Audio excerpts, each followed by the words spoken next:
My wife left a note on the counter. I'm done with you. The house is sold. Pack and leave. On the back, I wrote 2 words. When she read them, 37 missed calls. My wife left a note on the kitchen counter. I'm done with you. The house is sold. Pack and leave. I read it twice before the words actually registered. The marble beneath my fingertips felt colder than it should have. My chest tightened, not from anger, not at first, but from the quiet realization that something irreversible had just happened. The house was locked behind me. The security code had been changed. My car key no longer opened the garage. And upstairs, behind the sheer white curtains, I could see her silhouette watching to make sure I understood. On the back of that note, I wrote 2 words. 3 hours later, my phone began to vibrate. I had just come back from my cardiologist when I found the note. The late October wind cut through my coat as I walked up the driveway, the maple leaves skittering across the concrete like dry bones. I remember thinking how peaceful the house looked from the outside. Warm lights glowing through the windows, smoke drifting from the chimney, the kind of home people slowed down to admire. I typed in the front door code. Red light. Access denied. I frowned and tried again, slower this time, my finger steady despite the residual tremor from the minor stroke I'd suffered 6 months earlier. Red light. I stood there for a moment, staring at the keypad as if it had personally betrayed me. Then I tried the garage. Nothing. The click of the mechanism was absent, just silence. That's when I noticed the note through the glass panel beside the door. It was sitting on the kitchen island, weighed down by a crystal paperweight we'd bought on our anniversary trip to Charleston. I walked around to the back patio where the sliding doors were unlocked. She hadn't thought of that. Not yet. The kitchen smelled faintly of rosemary and garlic. She'd cooked earlier. The dishwasher hummed softly. Everything felt disturbingly normal except for the note. I'm done with you. The house is sold. Pack and leave. No explanation, no signature, just a clean severing. I stood there longer than I care to admit. Not because I was shocked. Shock is loud. This was something quieter, something colder. Upstairs, I heard a floorboard creak. Evelyn, I called. She appeared at the top of the staircase, framed by the soft chandelier light, perfectly composed, hair pinned back, silk blouse. The same woman I'd married 17 years ago, just harder around the edges. You got it, she said. Got what? The message. I looked down at the paper again. The house is sold. Yes. You can't sell the house without my signature. She gave a small, tired smile. I don't need it. The wind rattled the windows. Somewhere outside, a dog barked. Evelyn, I said carefully, keeping my voice level. What are you talking about? I'm talking about reality, Daniel. She descended halfway down the stairs, stopping at a safe distance. You had a stroke. You can barely manage your medications without reminders. You forget meetings. You sleep half the day. I can't keep pretending everything is fine. I'm recovering. You're declining. The word hung between us. We accepted a cash offer, she continued. Closing is tomorrow. The buyers want immediate possession. You don't have authority to transfer the title. I have power of attorney, she said, her tone sharpening. You signed it. Remember? I did remember. After the stroke, while I was still foggy and grateful to be alive, she'd insisted it was just temporary. In case something happened, she'd said, in case you can't speak for yourself, I had signed. But I also knew exactly what that document allowed and what it didn't. You think I'm a burden? I said quietly. Her jaw tightened. I think I deserve stability. There it was. Not grief, not fear. Calculation. Who's the buyer? I asked. That's not your concern. And where am I supposed to go? She shrugged lightly. You have investments. You'll manage. I studied her face.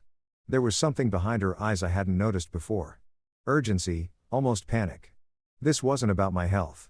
This was about something else. I walked back to the counter and picked up the note. The paper was thick, expensive stationery.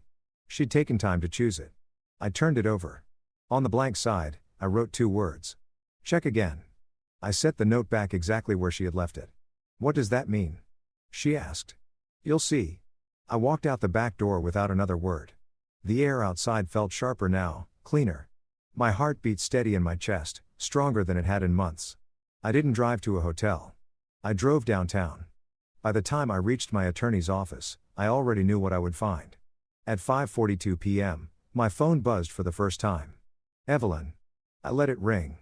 At 5:47 p.m., it buzzed again, then again, and again. By 8 p.m., I had 12 missed calls and 3 voicemails. I did not listen to them. Instead, I sat in my attorney's office reviewing county records on her computer screen.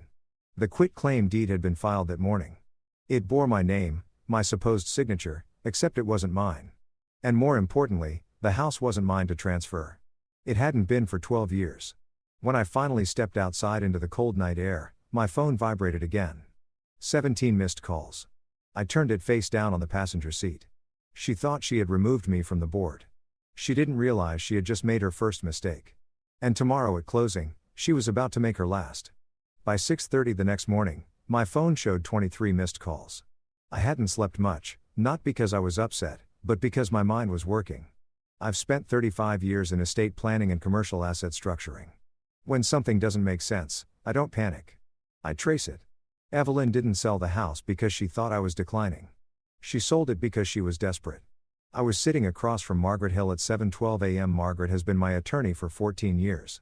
Sharp, methodical, early 40s, the kind of woman who doesn't raise her voice because she doesn't need to. She slid the county filing across her desk. She filed a quitclaim deed yesterday at 9:03 a.m. Use the POA you signed in March. And Margaret said, removing her glasses, she assumed you own the property personally. I don't. No, you don't.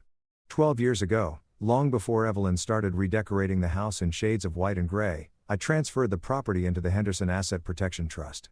It was irrevocable. I was the managing trustee. The beneficiary structure was layered, clean, legal, protected. Evelyn had never cared about the mechanics. She liked outcomes, not paperwork. She can't transfer what you don't own, Margaret continued. The trust owns it. The POA gives her authority over you, not over the trust. Has the title company flagged it? Margaret gave a thin smile. They will. I leaned back in the leather chair and exhaled slowly. Closing is scheduled for 10, she said. Downtown Sterling and Wyatt cash buyers. Yes, a young physician and his wife. They wired earnest money last week. That explained the urgency. Who's representing her? I asked. Daniel, you're not going to like this. I already didn't. It's a smaller brokerage, a man named Travis Lang. I stared at the name. I'd seen it before. 3 months ago, I'd walked into our garage late at night and found Evelyn laughing into her phone. When she saw me, she'd said it's just a developer friend. Travis Lang, mid-40s, smooth real estate opportunist, over-leveraged. Pull his business filings, I said. Margaret didn't hesitate. She turned her monitor toward me and began typing. Within minutes, a web of LLCs appeared. Half of them dissolved. Several lawsuits pending. 2 liens. Liquidity problem. She murmured. Massive one. My phone buzzed again. Evelyn. I silenced it. Margaret, I said quietly. Check joint credit lines. She paused, then accessed another portal. Her expression shifted. Daniel, how bad? Home equity line maxed. 2 personal lines drawn nearly to the limit. There's also a pending transfer request from your investment account to where William Way Beha to initiate the transfer. Margaret continued, but the bank flagged it for verification. They called you yesterday. I was in cardiology. Yes. And she assumed I wouldn't notice. Margaret folded her hands. She underestimated you. Underestimation is expensive. I stood and walked to the window overlooking the river. The morning sun reflected off the glass towers like blades. She thinks the house sale covers it. I said, fast cash, immediate possession, clean exit and relocation. Margaret added. There's a forwarding address filed with USPS. Where? Miami. Of course. Sunday, new beginning. No cold Chicago winters. She's leaving. Margaret said she thinks she is. At 8:41 a.m., my phone vibrated again. 31 missed calls. I finally listened to one voicemail. Daniel. Evelyn's voice trembled, not with sorrow, but strain. Why did the title company just call me? What did you do? I deleted the message. Margaret, I said, turning back toward her desk if she attempts to close. Despite the trust structure, what happens? She exposes herself to fraud. Wire fraud, specifically if funds move under false representation and the POA misuse. Breach of fiduciary duty. Potential financial exploitation. Criminal. If pursued, I nodded once. Notify the title company formally. Send certified copies of the trust. File a notice of dispute with the county recorder. And draft a petition for temporary protective order. Margaret's eyes sharpened. You're not stopping at the closing. No. What are you planning? I didn't answer immediately. Instead, I reached into my jacket and pulled out a thin envelope. Inside was a dead instrument. I'd hired a forensic accountant 3 weeks ago quietly. Something about Evelyn's spending didn't align. Travis Lang had taken out a private bridge loan 6 months earlier. $500,000 high-interest short-term collateral non-personal guarantee. He was underwater. And yesterday morning through an intermediary, I purchased that debt. She doesn't know, Margaret asked softly. No. Does he? Not yet. Margaret leaned back slowly. So at 10 o'clock, she believes she's closing on a house she doesn't legally own to pay off a debt that now belongs to you. Yes. She studied me carefully. This isn't revenge, is it? No, I said. It's correction. At 9:15 a.m., we left for Sterling and Wyatt. My phone buzzed again. 37 missed calls. I turned it face down. Let her feel the silence. By the time we entered the lobby at 9:58 a.m., I wasn't angry. I wasn't hurt. I was clear. Evelyn had written her note in bold letters, but she hadn't read the fine print. And at 10 o'clock sharp, she was about to. At 9:59 a.m., the elevator doors opened onto the 42nd floor. Sterling and Wyatt believed in intimidation by architecture. Floor-to-ceiling glass, polished walnut, a reception desk carved from a single slab of marble. The kind of place where people signed documents that changed their lives and tried not to look nervous doing it.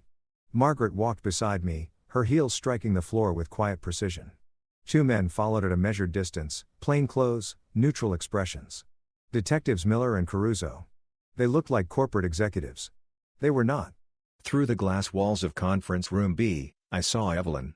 She was seated upright at the far end of a long table dressed in navy silk posture. Perfect. To her right sat Travis Lang, immaculate in a tailored gray suit, leaning back with artificial ease. Across from them, a young couple, early 30s. The husband had a doctor's posture, straight spine, careful eyes. His wife held a leather portfolio in both hands like something sacred. Between them on the table lay a cashier's check. Milunya Habendala. The air inside that room was thick with expectation. Margaret paused beside me. Ready? I've been ready. At exactly 10:03 a.m., I opened the door. The room fell silent. Evelyn's face drained of color. So fast it was almost clinical. For half a second, she looked as if she'd seen an apparition. Daniel, she said, standing halfway. The young couple turned in their chairs. Confusion flickered across their faces. Travis's jaw tightened. He recovered quickly, smoothing his tie. Well, he said lightly, look who decided to show up. I walked past him without acknowledging the remark and took the empty chair at the head of the table. Good morning, I said calmly. I'm Daniel Henderson. The doctor nodded cautiously. We were told you weren't able to attend. I'm very able. The title officer, a thin man named Peters, cleared his throat. Mr. Henderson, we were just preparing to finalize signatures. I'm aware. Evelyn's voice sharpened. Daniel, what is this? You had no reason to be here. I own the property. A tremor ran through the room. Evelyn's fingers tightened around her pen. You don't. I have power of attorney. Margaret stepped forward and placed a thick folder on the table with a deliberate resonant thud. Power of attorney, she said evenly, does not grant authority over assets held in an irrevocable trust. Peters blinked. Excuse me. Margaret opened the folder and slid a certified copy of the Henderson Asset Protection Trust across the table. The property at 14 Briar Glen Drive was transferred into this trust 12 years ago. Mr. Henderson is the managing trustee. The trust is the legal owner. Peters looked from the document to Evelyn. Mrs. Henderson. Evelyn's composure fractured. That's not possible. The deed, the quicklime deed filed yesterday, Margaret interrupted gently, was executed under an assumption of individual ownership. That assumption was incorrect. Travis leaned forward, his voice smooth but strained. Let's not overcomplicate this. The POA authorizes her to act on his behalf. On his behalf, Margaret repeated. Not on behalf of the trust. Silence. The doctor across the table slowly withdrew his hand from the check. What exactly are you saying? He asked. I'm saying, I replied quietly, meeting his eyes, this house is not for sale. Evelyn turned toward me as if I'd struck her.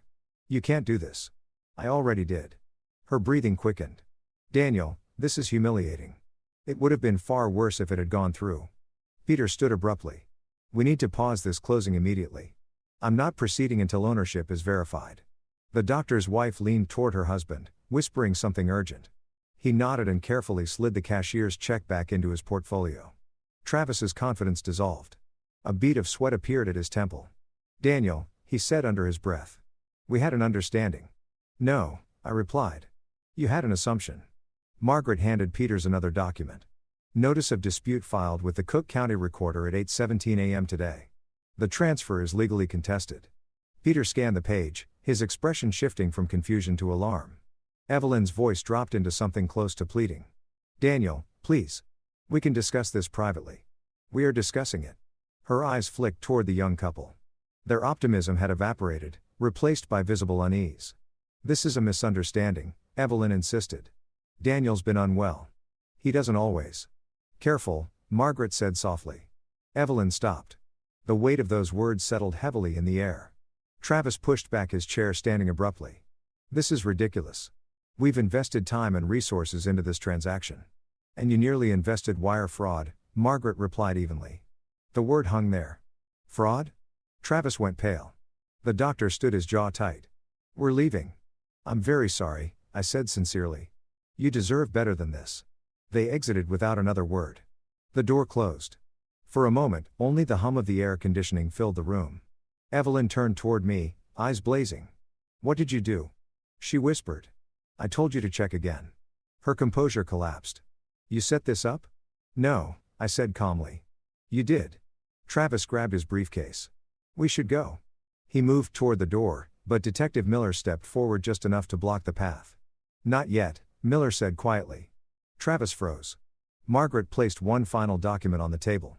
"A formal notice of breach of fiduciary duty," she announced.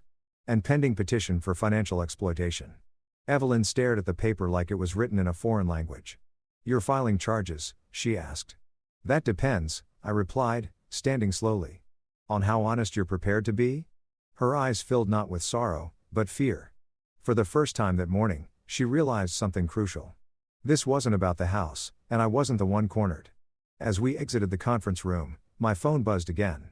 37 missed calls. I didn't look at it. I didn't need to. The note on the counter had been bold, but the fine print belonged to me. By noon, the rumor had already begun to spread. Real estate closings in Chicago's upper tier are like quiet theaters. People pretend discretion, but everyone watches the exits. Travis Lang, leaving Sterling and Wyatt, flanked by two plainclothes officers, was not subtle. Evelyn, walking 10 paces behind him, face pale, sunglasses, hiding what composure she had left less subtle. I didn't follow them. I went back to Margaret's office. The river outside moved with steady indifference. Barges pushed forward. Wind pressed against the glass. The city did not care about private implosions. Margaret closed the door behind us. "She'll call again," she said. "She already has. She'll try to frame this as confusion." "It isn't." Margaret leaned against her desk. "Daniel, we need to decide whether this becomes a negotiation or an investigation." I removed my jacket slowly and sat down. "I want clarity first." She nodded. "Then let's finish mapping the damage." An hour later, the picture was complete. 6 months ago, Travis Lang launched a condo redevelopment project in River North. Overestimated demand, underestimated carrying costs.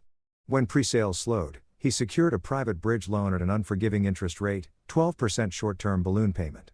He missed the balloon. That's when Evelyn's spending increased. Wire transfers, designer purchases, a $48,000 consulting investment, flights to Miami. 3 weeks ago, I hired a forensic accountant. Not because I suspected an affair. Because I suspected fear. Affairs are emotional. Desperation leaves paper trails. The accountant delivered his report yesterday morning. The same morning Evelyn filed the quitclaim deed. Travis owed $527,000 plus penalties. The lender was impatient, and through a holding company structured cleanly and legally, I acquired the debt at a discount, which meant as of yesterday afternoon, Travis Lang owed me. Margaret studied the acquisition paperwork again. "You purchased his liability before she filed the deed?" "Yes." "So, she thought the house sale would save him?" "Yes." "And now the sale is dead?" "Yes." Margaret exhaled slowly. "This is layered." It had to be. My phone vibrated on the desk. "Evelyn." I let it ring. Margaret folded her arms. "Are you going to speak to her?" "Not yet. She'll show up here." "I know." And she did. At 1:37 p.m., the receptionist called upstairs. "She's here," Margaret said, glancing at her phone. "Very insistent." "Send her in." Evelyn entered like someone who hadn't slept. Her silk blouse was wrinkled. Her lipstick slightly smeared. She closed the door behind her with more force than necessary. "What are you doing?" she demanded. Margaret remained seated. "I suggest you lower your voice," Margaret said evenly.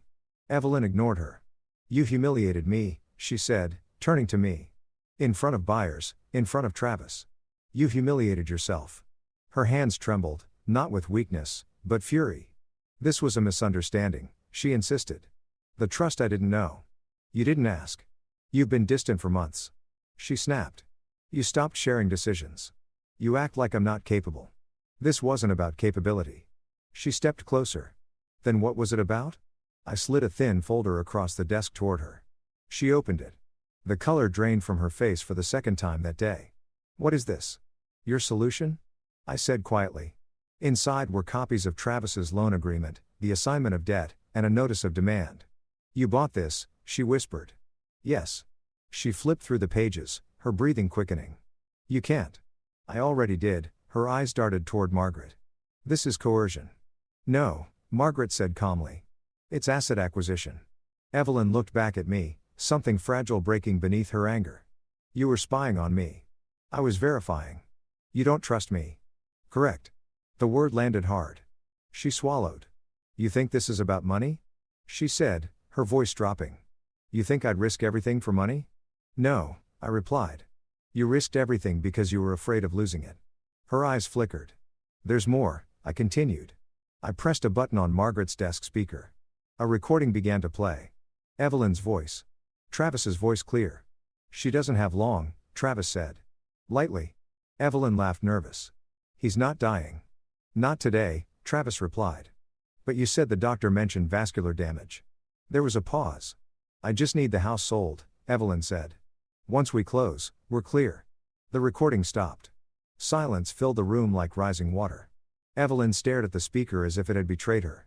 "You recorded me?" "No," I said calmly. "You left your phone connected to the car system." She pressed her palms against her temples. "You twisted this," she whispered. "No," I listened. Tears finally formed, but they weren't for me. "They were going to ruin him," she said, voice cracking. "The lender was threatening litigation. I was trying to help. You were trying to rescue someone who should have failed on his own." Her shoulder slumped. "I was scared," she admitted. "Of what?" "Of being alone." The confession lingered between us for a moment. 17 years of marriage hovered in the air. Then she straightened slightly. "What do you want?" she asked. "I want control restored." "You already have it." "No," I said. "I want acknowledgement." Her phone buzzed. She glanced down. "Travis." She didn't answer. "My attorney is filing a petition this afternoon," Margaret said. "Financial exploitation, misuse of POA and asset freeze pending review." Evelyn's head snapped up. "You're freezing my accounts." "Joint accounts," I corrected until clarity is established. "You're destroying me." "No," I said softly. "I'm containing you." She stepped back as if the word had weight. "How many times did you call?" she asked suddenly. 37. She laughed once hollow and you didn't answer. "I was reading." She looked at the note still folded in her hand. "The backside. Check again." She understood now. The house, the debt, the recording. Every move she made had already been anticipated. "You planned this," she whispered. "No," I replied. "I prepared for it." Her phone buzzed again. She turned toward the door slower now. At the threshold, she stopped. "You're not the man I thought you were." "No," I said quietly. "I'm exactly who I've always been." The door closed.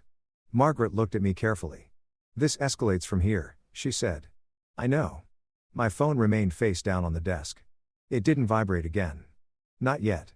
2 days later, Evelyn requested a private discussion. Not at the house, not at our club, not at the lake. At Margaret's office, neutral ground, which meant she finally understood the terrain. I arrived early. I always do. I prefer rooms before they're occupied, before the air is disturbed by emotion. Margaret had prepared a clean conference space this time. No marble, no panoramic skyline, just a rectangular oak table, a picture of water, 3 legal pads. Simple, deliberate. At 3:02 p.m., Evelyn walked in. No silk blouse today, no designer armor. She wore a beige sweater and minimal makeup. Her posture was different, not defeated, but recalibrated. She closed the door softly behind her. "Daniel," she said. Evelyn. Margaret nodded but remained silent. Evelyn sat across from me, folding her hands carefully as if any sudden movement might shatter something invisible. I want to talk without theatrics, she began. This isn't theater, she inhaled slowly. You've frozen our joint accounts. Yes, you've purchased Travis's debt. Yes, you've notified the county recorder. Yes, and you're preparing to file criminal allegations. I'm preparing options. Her jaw tightened. This is overkill. No, I said evenly. This is containment. The word again? She flinched. Daniel, listen to me, she said, leaning forward slightly. I panicked. After your stroke, the doctors weren't optimistic. They were cautious. You forgot entire conversations. You left the stove on twice. You missed your own follow-up appointment. I corrected those patterns. But I didn't know if you would, she insisted. I didn't know how long I'd be alone. So, you found someone. She hesitated. It wasn't like that. Then explain it. Silence. Margaret slid a legal pad toward her. Speak clearly, Margaret said. For the record. Evelyn glanced at her sharply. You're recording this. No, Margaret replied calmly. But clarity is useful. Evelyn exhaled. I met Travis through the club. He was charming, confident. He made me feel visible. I let the words settle. After your stroke, she continued, everything felt fragile. You pulled inward. You stopped talking about the future. You moved assets without telling me. I restructured the trust. Exactly, she said, without telling me. The trust predates you. That's not the point, she snapped, then softened. The point is I felt excluded, like I was waiting for the inevitable. The inevitable. You dying? The room fell quiet. I studied her face. There it was. Fear, raw and poorly disguised. You sold the house, I said slowly, to prevent loneliness. I sold the house to secure stability. For whom? She didn't answer. Margaret intervened gently. Mrs. Henderson, are you aware that the POA does not extend to trust property? Yes, Evelyn said quietly. Were you aware at the time of filing? A long pause. No. And if the sale had gone through, I thought her voice cracked. I thought Daniel wouldn't contest it. Why? I asked. She looked at me directly. Because you don't fight. That almost made me smile. I fight quietly, I said. Her eyes filled. Travis's lender was threatening to sue him, she admitted. He said once the house sold, everything would reset. And you believed him? I believed I needed an exit. From what? From waiting, the word echoed. Waiting for my decline. Waiting for grief. Waiting for financial vulnerability. You didn't want a husband, I said calmly. You wanted insurance. That's not fair. It's accurate. Her composure began to crack. You were slipping away, she whispered. You stopped touching me. You stopped laughing. I was recovering. You were withdrawing. The accusation landed heavier than the financial betrayal. Recovery is not glamorous. It is slow, embarrassing, humbling. I didn't withdraw, I said quietly. I recalibrated. She shook her head. You shut me out. And you replaced me. The silence was suffocating now. Margaret finally spoke. Mrs. Henderson, do you deny discussing Mr. Henderson's life expectancy in relation to financial planning? Evelyn's face went pale again. You heard that recording? She said. Yes. She closed her eyes briefly. I was venting. You were strategizing. I corrected. Her voice rose slightly. You can't hold one conversation over my head and dismantle my life. This isn't one conversation. I slid another folder toward her. Inside were bank statements, wire confirmations, a beneficiary change request on my life insurance policy filed but not finalized. Her fingers trembled. I didn't submit that. You initiated it. It wasn't processed because I reversed it. Tears finally spilled down her cheeks. I never wanted to hurt you, but you were willing to risk me. Her breathing became uneven. Travis said you wouldn't live another decade anyway, she whispered. And you agreed. No, she said quickly. I didn't. You laughed. She covered her mouth with her hand. The room held its breath. I was afraid, she repeated. Fear explains, I said softly. It does not excuse. Margaret leaned back. Here are the terms, she said. Evelyn looked up slowly. No criminal filing if full cooperation is provided, Margaret continued. Divorce proceedings uncontested. Full disclosure of financial involvement with Mr. Lang. And written acknowledgement of POA misuse. Evelyn stared at the paper. Margaret slid forward. This ruins me socially, she whispered. No, I said quietly. Your actions did. She looked at me with something like recognition. You're not angry, she said. I replied yesterday. And today I'm clear. Her phone vibrated on the table. Travis, she turned it face down. How many times did I call? She asked again, almost to herself. 37. She let out a broken laugh. And you didn't answer. I was listening to what? To who you are when you think I'm not watching. The finality in my voice seemed to settle it. Evelyn picked up the pen. Her hand hovered for a long moment, then she signed. Margaret collected the documents. This becomes official tomorrow, she said. Evelyn stood slowly. At the door, she paused. I never thought you were capable of this. I never thought you were either, I replied. She left without another word. When the door closed, Margaret looked at me carefully. You're sure about this? Yes. Outside, the late afternoon sun was already fading. My phone buzzed once. Unknown number. I didn't answer. The hearing was scheduled for 9 a.m. on a gray Tuesday that felt colder than it should have. Not criminal court.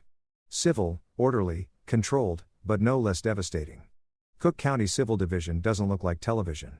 There are no dramatic spotlights, no raised voices, just fluorescent lighting, wooden benches polished by decades of anxious hands, and the quiet hum of lives being recalculated.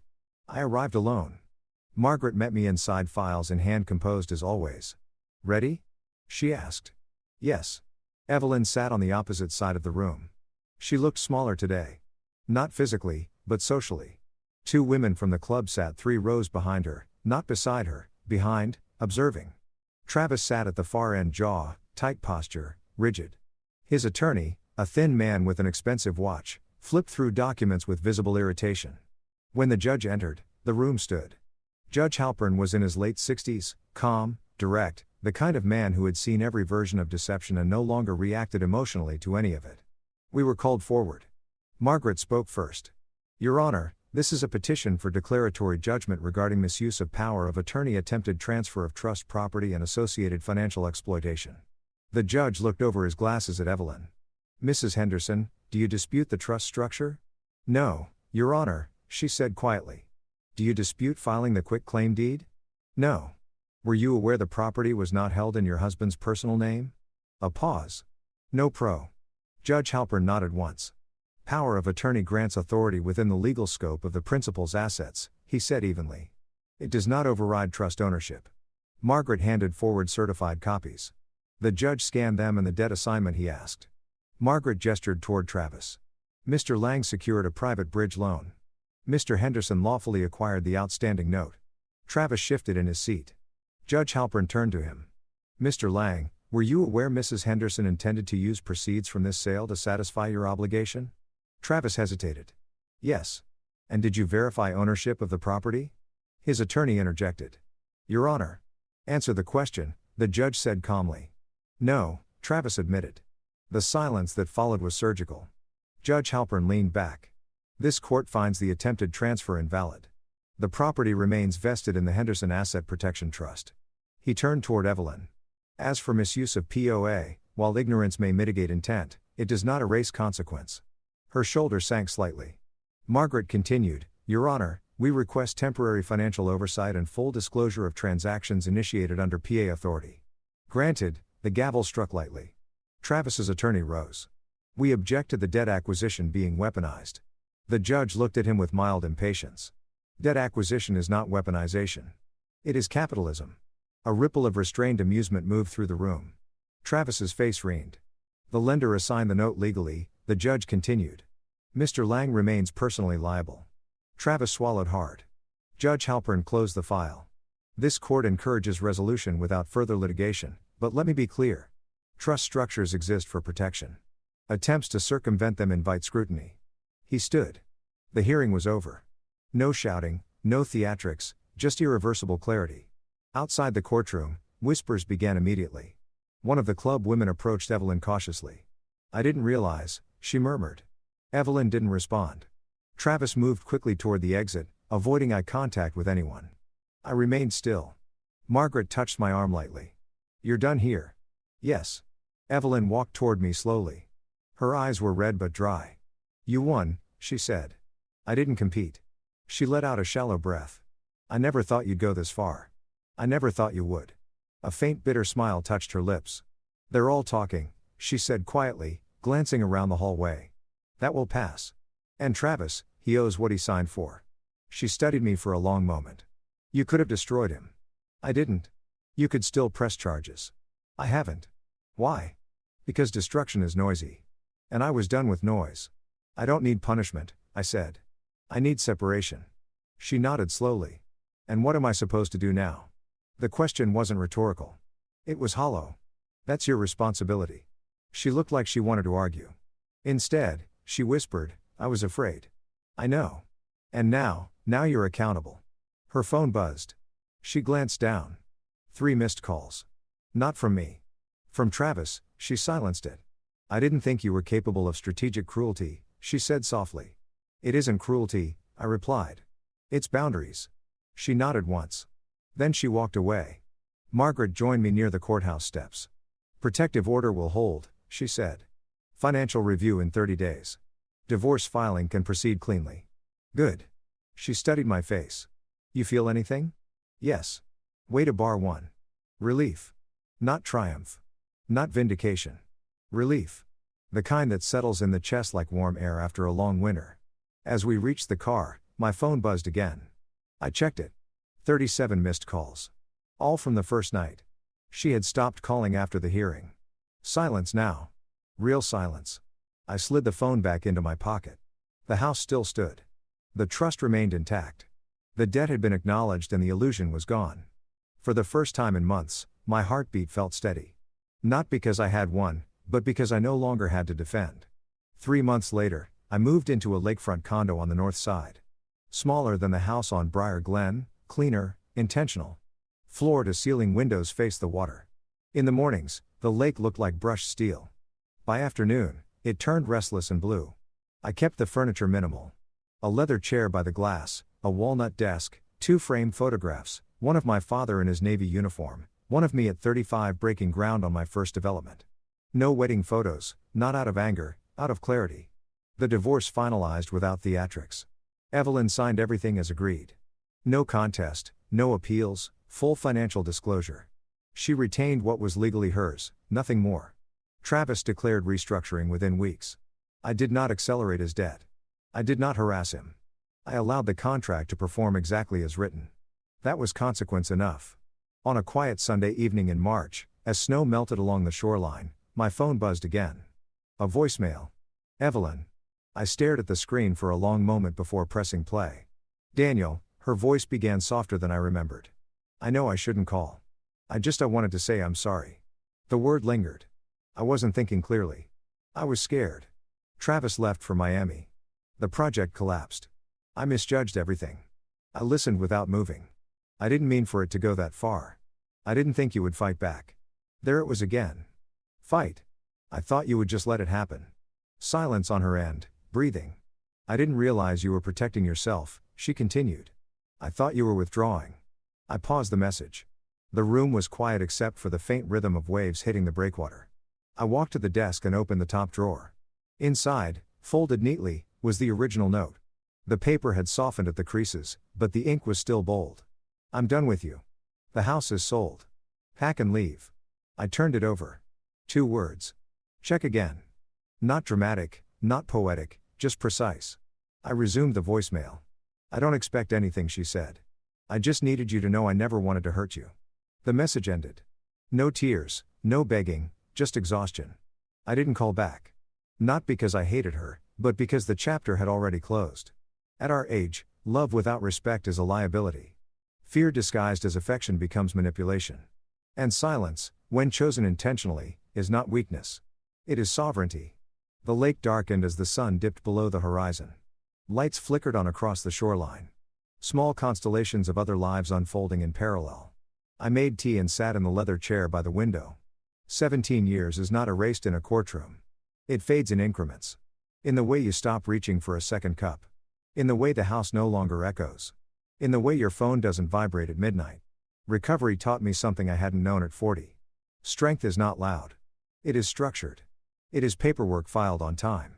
It is knowing where the deed is recorded. It is understanding what you sign. It is choosing boundaries before resentment grows roots. My health improved. The cardiologist adjusted my medications. The tremor faded. My speech sharpened again. I returned to light consulting work not because I needed income but because I enjoyed clarity. Friends asked what happened. I never offered details. I simply said we misaligned, which was true. One afternoon, weeks later, I received a final message, not from Evelyn, from a number I didn't recognize.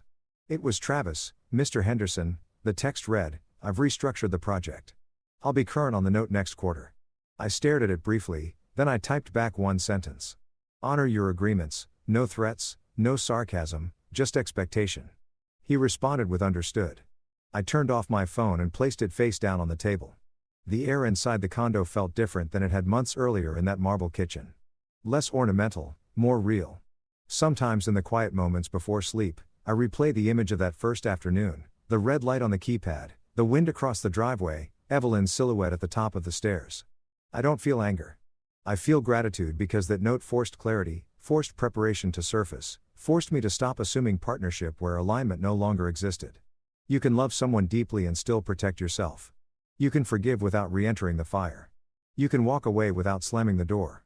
And if you've ever been underestimated, if someone assumed you would fold quietly, dissolve politely, or disappear conveniently, I hope you remember something simple.